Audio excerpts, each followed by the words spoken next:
नमस्कार बंधुসকল আপোনালোকক পুনৰবাৰ স্বাগতম জনাইছো মই ইমৰান বলবতে চাহক আজিৰ নটা গুৰুত্বপূৰ্ণ খবৰ আজিৰ প্ৰথমটো খবৰ আকাশ মাৰ্গত বাজি উঠিব মায়াবিনীৰ হুৰ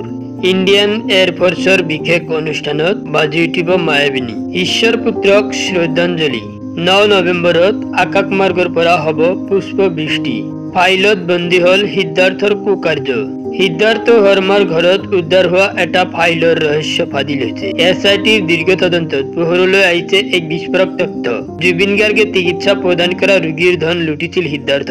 288 গৰাকী ৰোগীৰ চিকিৎসা ব্যয়ৰ কমিশন লৈছিল সিদ্ধাৰ্থ জুবিন গাৰ্গে জিএমচিত চিকিৎসা সাহায্য দিছিল 288 ৰোগী প্ৰায় 43 লাখ টকাৰ 30% কমিশন খাইছিল সিদ্ধাৰ্থ শৰ্মাই নিউজ 18 অসমত ফাদিল সিদ্ধাৰ্থৰ আনেক কলা অধ্যায় 2010 পৰা 2025 লৈ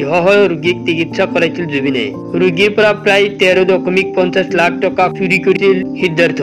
মেনেজাৰ সিদ্ধাৰ্থৰ দতালপাৰাৰ পেট উদ্ধাৰ হৈছিল এছআইটি দীপু কৰ্মকাৰ নামৰ জিএমচিৰ কৰ্মচাৰীৰ পৰা সংগ্ৰহ কৰিলে তদন্ত জিএমচিৰ কৰ্মচাৰী দীপুৰ সহযোগত জুবিনে চলাইছিল চিকিৎসা হোৱা সিদ্ধাৰ্থ শৰ্মাৰ ঘৰত উদ্ধাৰ হোৱা এটা ফাইলৰ ৰহস্য ফাদিল এছআইটিৰ দীৰ্ঘ তদন্তত পোহৰলৈ আহিছে এক বিস্ফোৰক তথ্য জুবিন গাৰ্গে চিকিৎসা প্ৰদান কৰা ৰোগীৰ ধন লুটিছিল সিদ্ধাৰ্থ 288 গৰাকী ৰোগীৰ চিকিৎসা ব্যয়ৰ কমিশন লৈছিল সিদ্ধাৰ্থ শৰ্মা কেতিয়াও নভবা বিপদৰ সন্মুখীন হ'ব পাৰে ভাৰত গোপনীয় সূত্ৰ ৰাষ্ট্ৰীয় চলাইছে পাৰমাণৱিক যুদ্ধৰ প্ৰস্তুতি ভাৰতলৈ সতৰ্কবাণী জাৰি কৰিছে ডোনাল্ড ট্ৰাম্প পাকিস্তান চীনকে ধৰি 4খন দেশে ভাৰতক আক্ৰমণ কৰিব পাৰমাণৱিক অস্ত্ৰ পৰীক্ষা নিৰীক্ষা আৰম্ভ হৈছে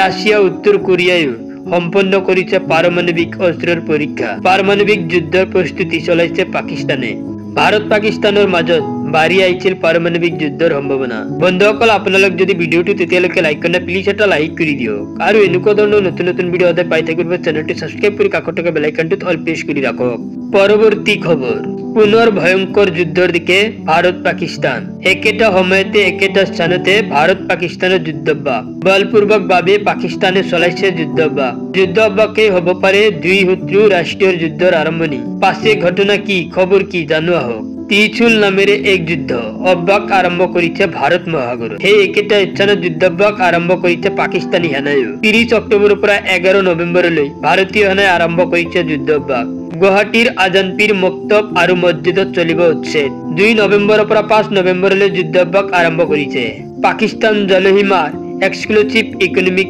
জোনত প্ৰৱেশ কৰিছে কোনো ধৰণৰ আন্তঃৰাষ্ট্ৰীয় নিয়ম উলংঘা কৰা নাই ভাৰতীয় সেনাই ভাঙি দিয়া হ'ব গুৱাহাটীৰ আজানপীৰ মক্তব আৰু মছজিদ গীতা মন্দিৰ হৰিপুৰ উচ্ছেদ আজানপীৰ মক্তব আৰু মছজিদ চলিব উচ্ছেদ আজানপীৰ মক্তব আৰু মছজিদ খালী কৰিবলৈ 12 ঘণ্টা সময় দিছে আজি দিনৰ 2 বজাৰ ভিতৰত আজানপীৰ মক্তব আৰু মছজিদটো খালী কৰাৰ নিৰ্দেশ দিয়া হৈছে দিছপুৰ ৰাজচক্ৰ কাৰ্যালয়ৰ তৰফৰ পৰা উচ্ছেদৰ জাননী জাৰি কৰা হৈছে বুধবাৰে বিয়লি 4 বজাত জাৰি কৰা হৈছিল